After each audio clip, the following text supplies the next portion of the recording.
Welcome everybody to Ridiculously Raw, the most must-see show on YouTube today.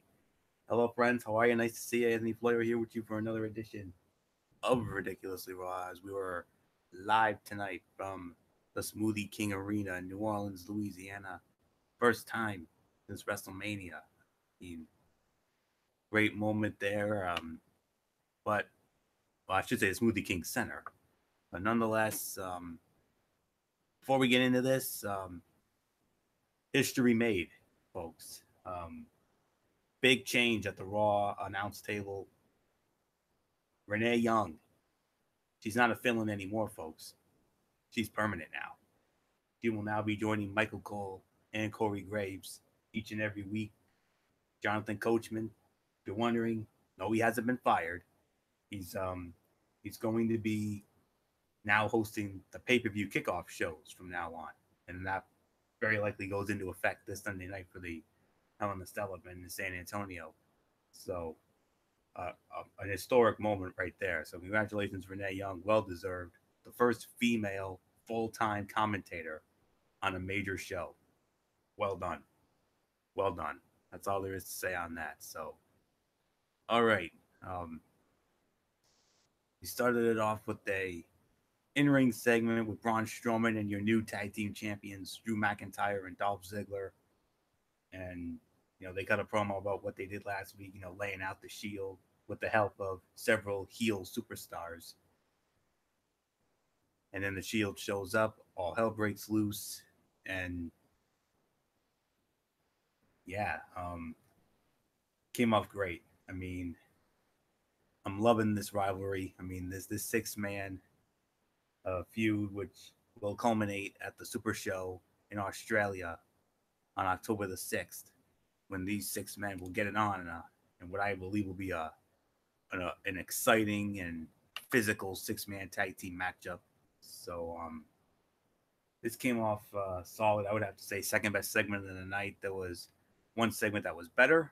I want to be real honest with you. So, and let's not forget, the show tonight was airing opposite the opening Monday Night Football doubleheader. The New York Jets and the Detroit Lions and the Los Angeles Rams and the Oakland Raiders. So it'll be very interesting to see how the ratings will fare once that all comes out. So a solid way to start. I mean, not the greatest, but it was solid. I mean, storyline progression here, a rare sign of storyline progression on Raw. SmackDown Live's been known for that. So I'm just gonna park it there. So MF and Didi, let's really try to move along here tonight because we got a lot to do here. So MF, let's get your thoughts. Good start to the show, no doubt about it. Definitely like the brawl. So it's basically the House of Justice, the House of Justice, or the Hounds of Justice versus the Dogs of War. Basically, that's what these three are calling themselves. So nice little start, nice little situation. The Shield coming back, trying to get a little payback for what happened a week ago. No doubt about it. Well deserved. At the end of the day, solid, like you said, solid, but nothing overly spectacular. Nothing more to say. Didi Woodson, I'll give it to you.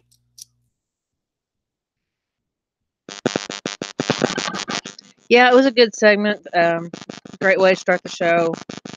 This is definitely becoming a very strong rivalry, so I'm not going to say too much more, so let's move on. And we move on to our first match of the night. Interesting matchup here. First of two women's matches on the show. This one featured Nikki Bella with Sister Bree in her corner against Ruby Riott with her Riott Squad sisterhood, Liv Morgan and Sarah Logan by her side. When all was said and done, the winner of the match in about 8.5 minutes, Nikki Bella, Rack Attack 2.0. MF, I mean, I got to say, solid match leading into Australia, when the Bellas and Ronda go up against the Riott Squad. Solid fight, okay match. I mean, 2 stars for the rating. That's all I'll give it. Look, Nikki looked a lot more better than she did last week. Maybe it was, you could attribute it to ring rust. It was a better performance, but nothing overly spectacular. Ruby looked pretty good in this match as well. Seems like she was trying to carry Nikki a little more than anything else, but solid fight, good match. Bellas get the win tonight, and maybe the Bella magic could work tomorrow. You never know. So, well, we'll get in tomorrow for later on tonight when I give you my Cerebral Smack Talk. 2 matches were announced today, so we'll wait and see. But 2 stars, Didi, go. Yeah, I'll agree about 2 stars. So I'm not gonna say too much more on it. Let's move on. I'm gonna give it 2 to 2.5. I mean, match was fine, and I expect them to make Nikki Bella look even stronger than usual if the dirt sheets and the reports of her facing Ronda Rousey at the All Women's Evolution pay-per-view for the Raw Women's Championship are accurate. So we'll have to wait and see. So, and then from there, they had a very special moment with the Big Show and the group of kids and a group of youngsters for the Connors Cure, all from the state of Louisiana. I mean, that was a very well done moment right there. And say what you want about WWE at times, but their charitable endeavors always top notch. What else is there to say? So, and of course, what's ridiculously Raw without cutouts, and of course, we had quite a few of them, and he was one of them. We had the Authors of Pain squashing 2 Hammonegers in 1 minute and 20 seconds. We're just gonna park it there, no comment. But I know we're definitely going to have a bit to say about this. The game Triple H shows up and cuts a promo on The Undertaker. Well, he cut a promo regarding what happened last week between The Undertaker and Shawn Michaels. So nothing more to say here except Didi Woodson started with you here. Segment of the night here? I think so. Yeah, I'd say segment of the night. Definitely very well done. So he brought out a lot of good points from the last time he was out talking, and then of course from last week. So not going to say too much more. This definitely makes you look forward to their match coming up. So I'm going to toss it to you. Yeah, I agree. Segment of the night as well. This promo was just as great as the one. Well, I think the one in Brooklyn was a smidge better, but this was still another great promo by Hunter. And well, it was announced that next week on Monday Night Raw in Dallas, we're gonna get a rebuttal from The Undertaker. Ooh. Man, if only Bullock was here. Bullock's running late, I'm sure, but we'll see if he comes in.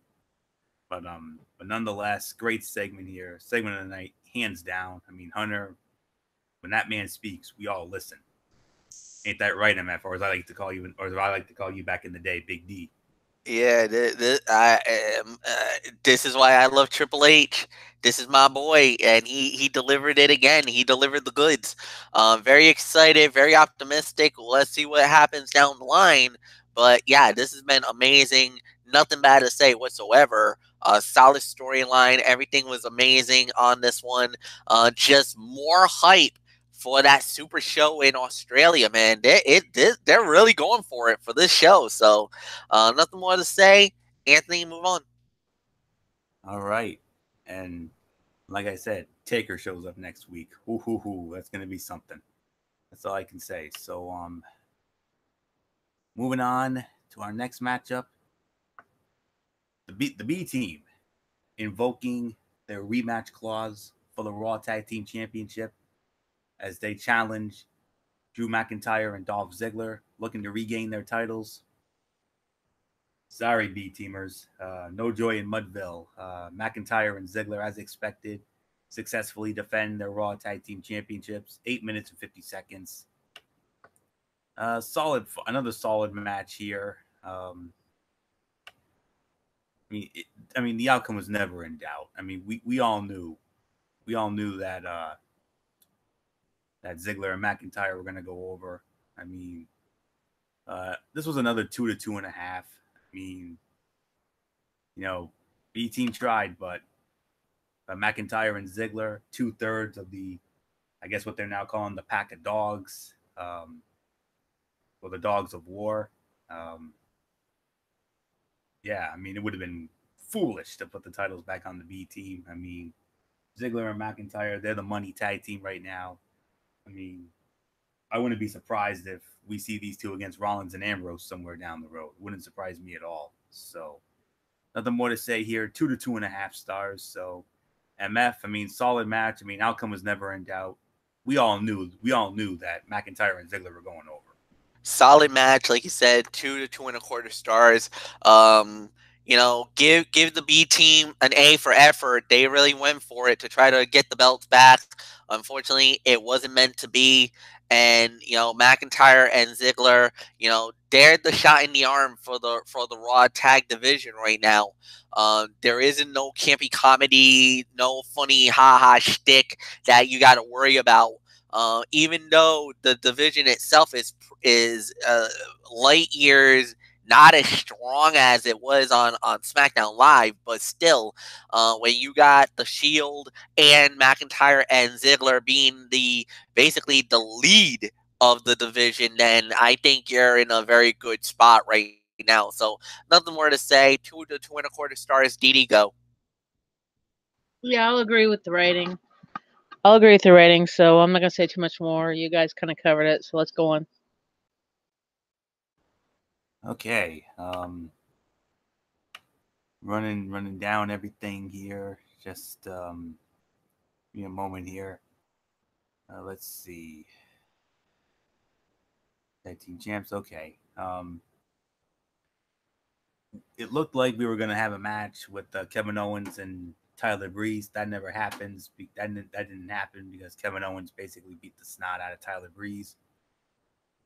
And then Owens cuts a promo and talking about how Baron Corbin begged, or acting general manager Constable Corbin begged him to come back. He says he's the true MVP of Raw under one condition, and that he is not held accountable to his opponents. He's just doing his job, and that's why he attacked the Shield last week. And he blamed it all on Bobby Lashley. So we'll see what happens with that. The newly formed tag team of Bobby Roode and Chad Gable against the Ascension. Roode and Gable get the win, 3 minutes, 10 seconds. Yeah, this is a cutout here, 1.5. I mean, same as last week, only shorter. There's no doubt about it. This tag team is not going to last. You can clearly see Bobby Roode is PO'd at Gable for stealing his thunder. And just don't be surprised if Roode turns heel and eventually turns on Gable.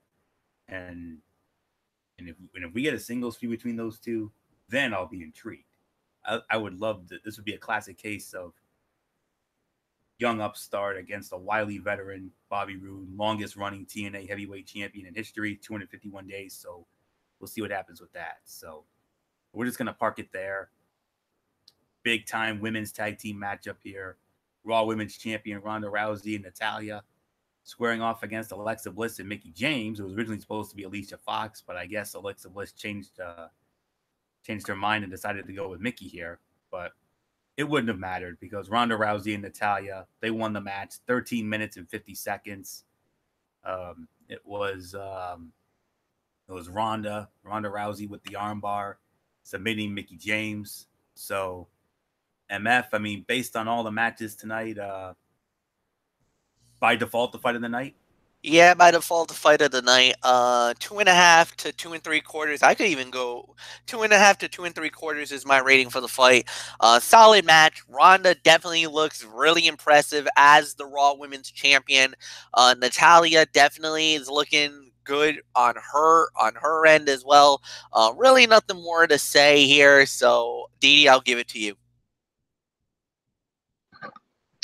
Yeah, this was definitely by default the fight of the night. The girls looked good as they were we're getting ready to go into pay-per-view on Sunday. I'll give it about 2.5. I mean, it was a very well done match. They all looked really good in it, and in the end, I think the better team actually came out on top. So we'll see what happens when we come to pay-per-view, if Alexa gets her title back or if Ronda can get the armbar on her again. So, Florio, it's yours. I agree. This is the default fight of the night, 2.5 to 3 stars. Perfectly solid tag match. It accomplished the goal of setting up Rousey with a quote-unquote injury to allow Alexa Bliss a more competitive match and viable way of actually taking control of things on Sunday. So really nothing more to say here. Then we had Elias, and, you know, he mocked Drew Brees and the New Orleans Saints for losing, and you could hear the fans doing the infamous "Who dat" chant. I mean, that was pretty cool. But then, yes, he was interrupted, as expected, and he was interrupted by WWE Hall of Famer and former general manager of Monday Night Raw, the one and only hardcore legend Mick Foley, and, you know, talking about the 20 years, and it was also announced that, and Foley announced that at Hell in a Cell, that big match, you know, the main event on the Raw side of the card, which of course we all know is Roman Reigns and Braun Strowman inside Hell in a Cell for the Universal Championship. Mick Foley is going to be the special guest referee. Not the first time. You remember Bad Blood 2003, Triple H and Kevin Nash inside Hell in a Cell. And say what you want about Kevin Nash, but that was a good 4 to 4.5 star Hell in a Cell match. I don't care what anybody says. That was a damn good Hell in a Cell match back then. So we'll see what happens. So Didi Woodson, a quick thought on this. I mean, Mick Foley interrupting Elias, and Mick Foley is going to be the special guest referee inside Hell in a Cell for Strowman and Reigns for the Universal title. It was kind of surprising to hear that was Mick's big announcement, but hey, I'm all game for it. I mean, he's, you know, who better than somebody who knows that cell probably better than most anybody on the current roster, except for probably Undertaker. So, yeah, I think it was a good choice. So, not much more I'm going to say about it. Absolutely. I mean, Mick Foley brings great passion to his promos for sure, but his addition as the referee, you know, it feels, you know, completely forced and done just because they can do it. But at the same time, I cannot wait to see the interaction between him and Braun Strowman. I mean, that's going to be hella interesting. That's all I can say on that. So it may have been out of left field, but hey, Mick Foley is a great referee. You know, he's had some great moments as a special guest referee. I mean, look at WrestleMania 17, the infamous Vince and Shane Street fight. He did a great job in that match. I mean, that aforementioned Hell in a Cell match with Triple H and Kevin Nash, Bad Blood 2003. I mean, MF and I know all about that because that was our event back then, because we were the Raw guys back then. So the good old days, as I call it. But nonetheless, just a couple of examples, and it'll be very interesting to see Mick Foley in a refereeing capacity when you got those two hotheads battling for the richest prize on Monday Night Raw. So that's going to be something. So nothing more to say here. This was another one of the few highlights of this show tonight. MF, I mean, your boy gets interrupted again, but hey, he gets interrupted by a hardcore legend and former general manager of Raw, and now Mick Foley is going to have the task of trying to control the big dog and the monster among men inside the Hell in a Cell. Can he do it? Oh, it's going to be a tough job, man. I mean, Hell in a Cell is no joke, and especially the newer Hell in a Cell. This is a lot more bigger, a lot more higher for Foley. Foley, back in the day when he fought, that was about 15, 20 feet. This one looks about 20 to 25 feet high. So, I mean, there's not much give on that one. So, hopefully he'll be able to do it. Hopefully he'll try to rein in law and order in this fight. But we'll have to wait and see. So I mean, Foley is a veteran of the Hell in a Cell. I mean, just like Dee said, if it was Shawn Michaels, if it was Undertaker, Triple H, these guys are the warriors of the Hell in a Cell. These are the ones that we know better than anybody else who's played in the Devil's Playground. So it's going to be interesting. It's going to be fun. Let's move on.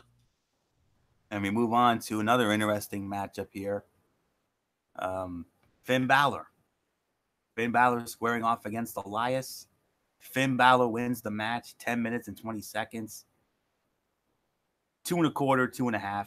Solid but unspectacular match.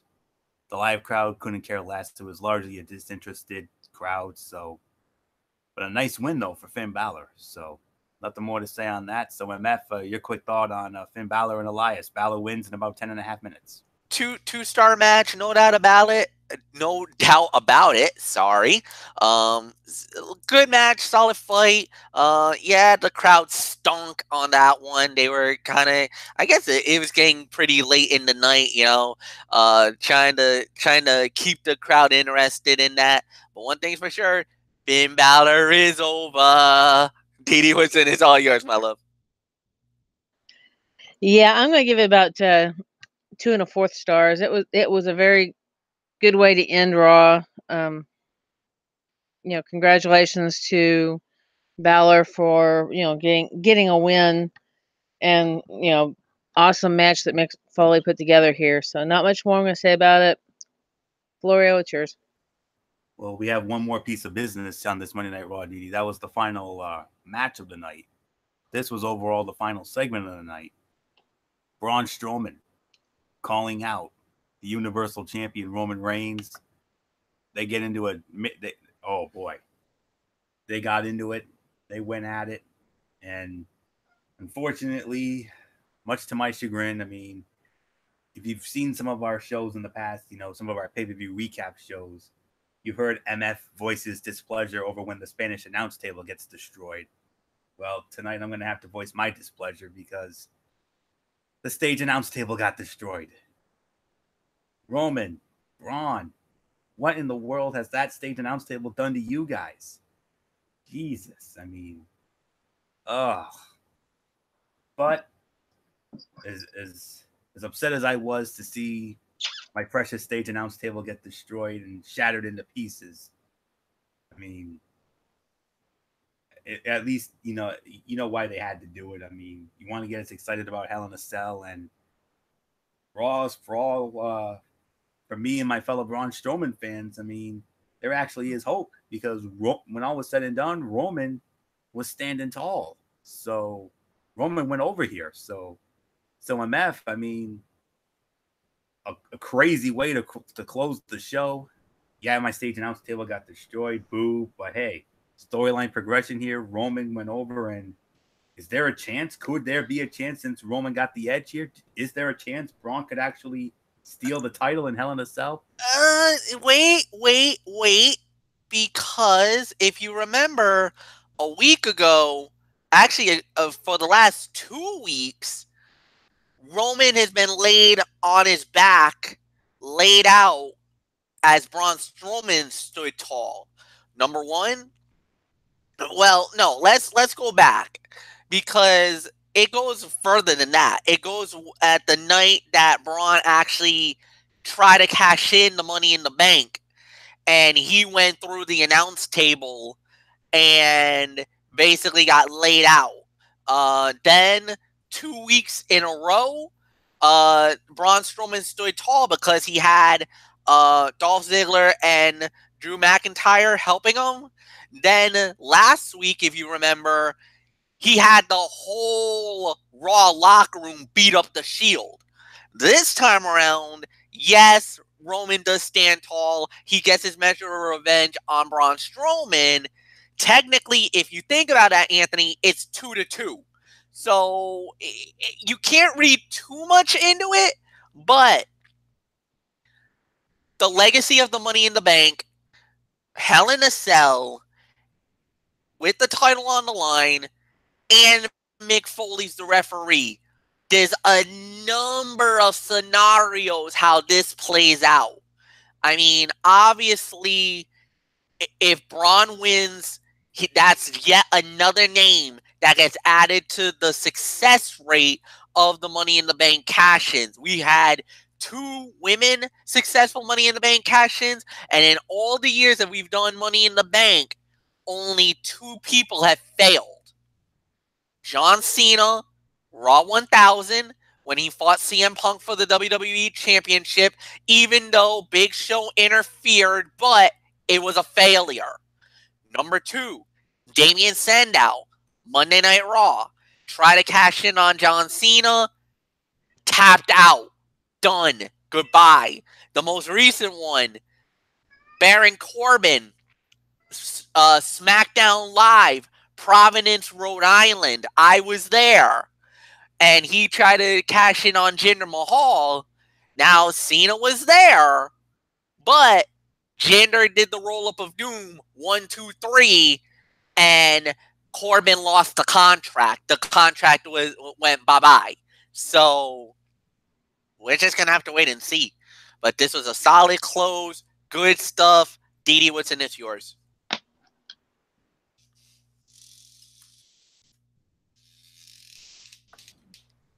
Didi, your mic. Yeah, I agree. This was a very good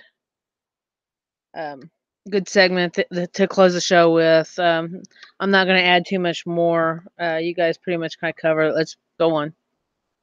Yeah, I agree. Great brawl, great big man brawl to close it out. I mean,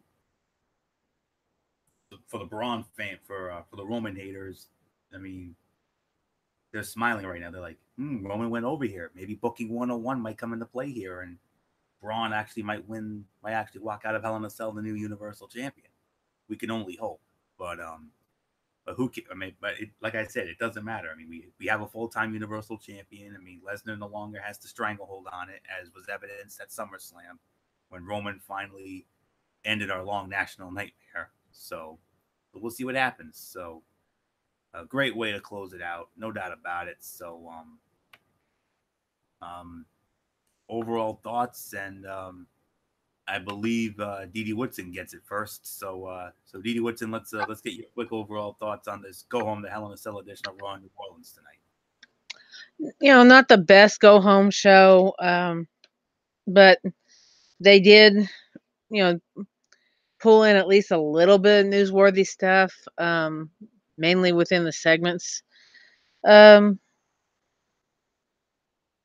going to probably give it, 5.5. So I'll go here in the middle. Like I said, it wasn't the best in the world, but we had some pretty strong, matches. I think we only had one that was really the worst match of the night. So I'm not going to harp too much more on it. I guess I'll see you guys tomorrow night. So good night, guys. All right, good night, Didi. We'll see you for the next edition of the Cerebral Smack Talk, and MF will set the table on that in a little bit. But 5 out of 10 for me. I agree 100% with Didi. I mean, this go home the Hell in a Cell edition of Raw felt like the last few weeks of the show. No standout good wrestling. Some solid Hell in a Cell and super show build, but as a whole, the show lacks a complete sense of urgency. Things are happening, they aren't very interesting, and on a show where you want to make people care about Sunday's pay-per-view, that should have been the top priority, and they failed to do so. I mean, it was a 3-hour show. Some things happened, and while none of it was particularly horrible, none of it was particularly all that good. I mean, we had a few standout matches. That women's tag was by default the fight of the night, and when your fight of the night is only 2.5 to 3 stars, that's a problem in my book. So yeah, you had some other solid matches. Finn Balor and Elias, good but not great. Tag title rematch, good but not great. The opening match with Nikki Bella and Ruby Riott, good but not great. I mean, few newsworthy things. I mean, of course, Renee Young now being a permanent member of the Raw broadcast team with Michael Cole and Corey Graves. That in itself was the big bomb from the night. And and also Mick Foley being named the referee for Braun Strowman and Roman Reigns' Hell in a Cell Universal Title match. That was a newsworthy moment. And of course, it was also noted that next Monday night on Raw in Dallas, when we sort out all the fallout from Hell in a Cell, The Undertaker will be back. And I'm sure once Bullock gets the word of this, we all know how excited he's going to be. So, all right. So, nothing more to say here. 5 out of 10.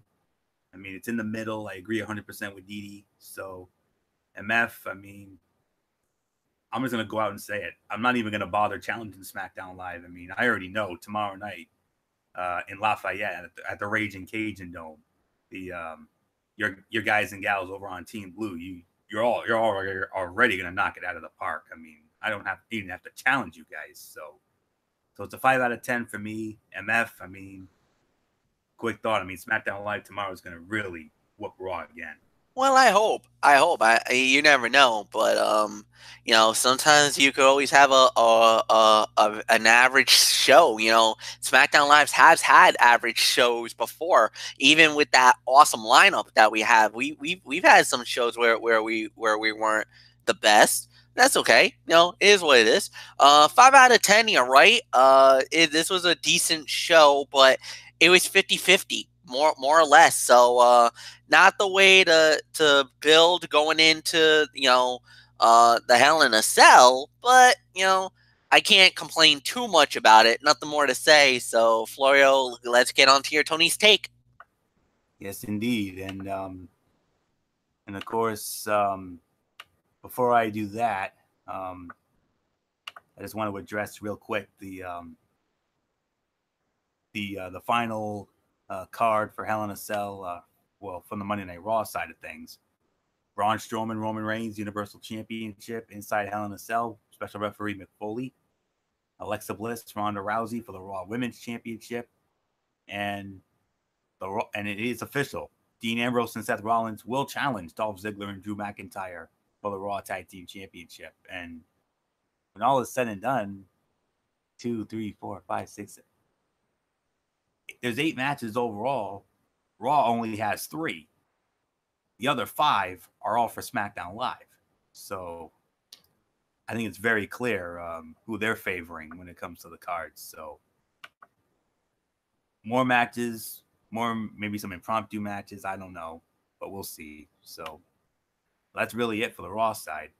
Let's get to 205 Live. We have Tony Nese squaring off against Grand Metalik. Grand Metalik wins the match 11 minutes and 5 seconds, 3.5 stars. Very good, fast-paced, and all-action opening bout. Getting things started off the right way. Clean up a few rough spots, and it could have been even better. And then our squash of the week, Noam Dar against Brian Kelly. Not to be confused with the Notre Dame head coach. Noam Dar squashed him in 2 minutes and 25 seconds. And it looks like they're setting up a future feud between Noam Dar and Leo Rush. That could be hella fun. No doubt about it. Main event, non-title match, Cedric Alexander against TJP. Cruiserweight champion Cedric Alexander wins the match, 11 minutes, 20 seconds, 3.5 stars. Very good main event with Alexander overcoming the odds again. But he can only overcome for so long as the post-match attack keeps the Gulak program alive. And again, also beat down Alexander. And taking this into consideration along with the build to SummerSlam, it really feels as if they're building Alexander up for his eventual fall, which could, and I think will, come at the hands of Buddy Murphy at the Super Show in Australia. He can only overcome and survive for so long, Cedric.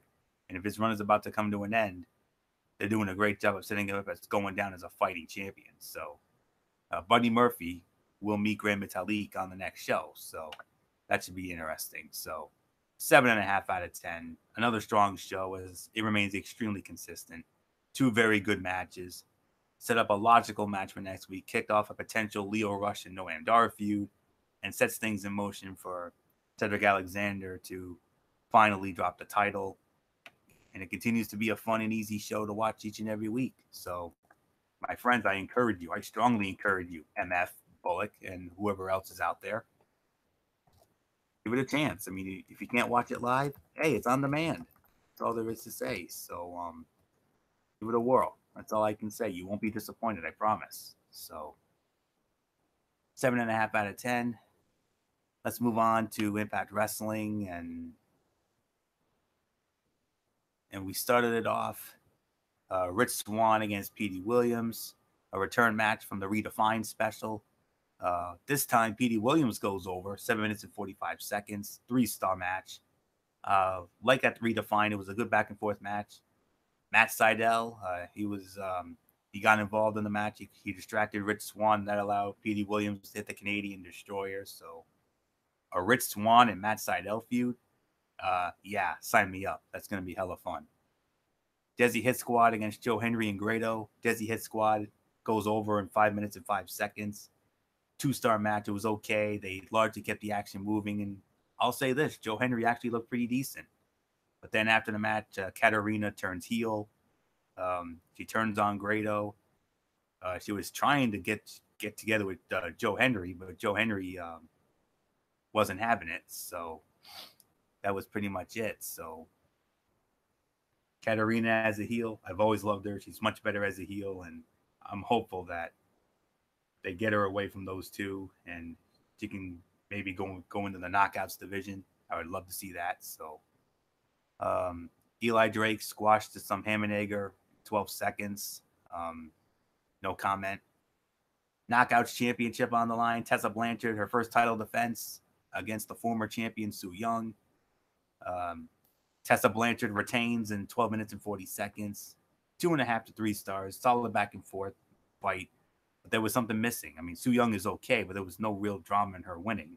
And she never felt in Tessa's league here. I mean, the post-match was also solid, but they need to get Su Yung away from the belt for a while.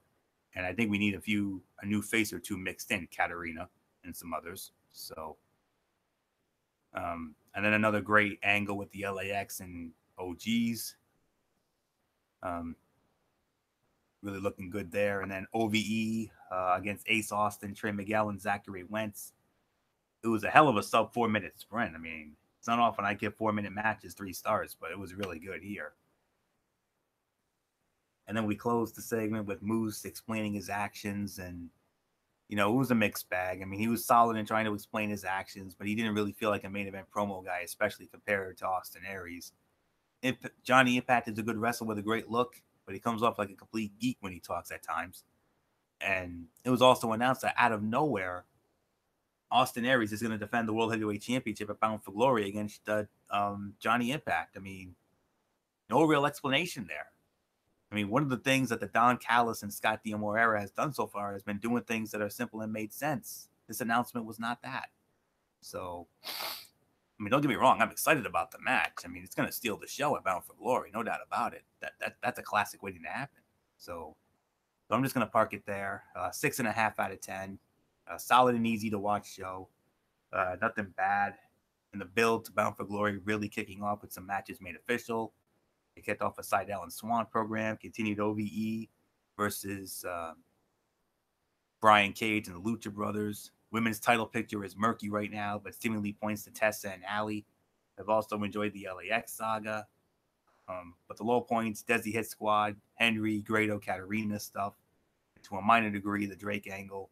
It's entertaining, but also feels like they aren't sure what to do with them. So we'll just leave it at that. 6.5 out of 10. And let's see what's on tap for this week's show.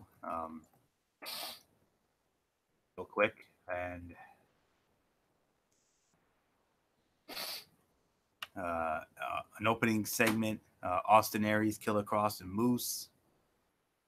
And then we had the Lucha Brothers squaring off against the Cult of Lee. Alicia Edwards is going to square off against Katarina. Katarina in her first Knockouts match. Good. LAX against a couple of losers called the Fraternity. Brian Cage against Congo Kong. And we're going to have a rare World Heavyweight Championship match. Austin Aries is going to defend against Falaba. Okay. That could be interesting. So that's it for that. So that all goes down Thursday night.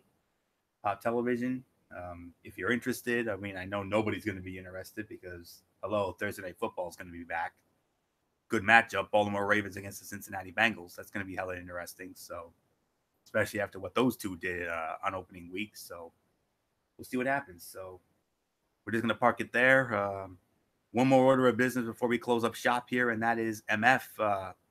Come on in. I'm from what I've heard you say. I'm guessing that Cerebral Smack Talk is gonna go down tomorrow night.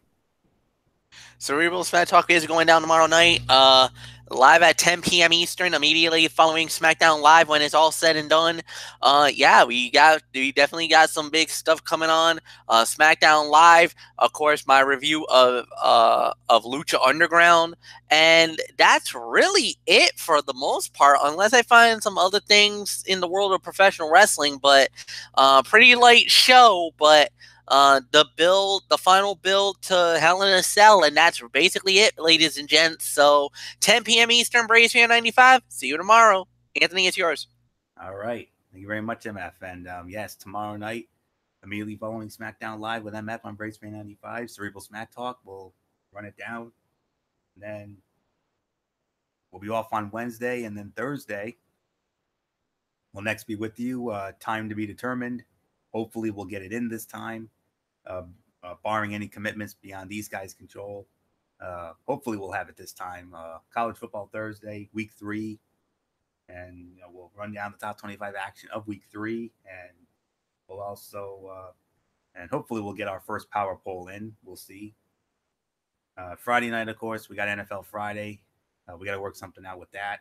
And this weekend, Saturday, our preview of Hell in a Cell, and then Sunday the recap with MF, and next Monday night Ridiculously Raw. So we're gonna be loaded again. So that's it. So until tomorrow night for the Cerebral Smack Talk with MF on Brace 95, it's your ridiculously over good brother Anthony Florio here for good old MF Michael Fletcher, and in spirit the phenom Michael Bullock, the Twisted Angel D.D. Woodson, and the Hardcore Pipe I'm Derek Ferreira. You know the routine, everybody. Thumbs up. Talk to you later. Yeah, throw it up Fortune 4 style.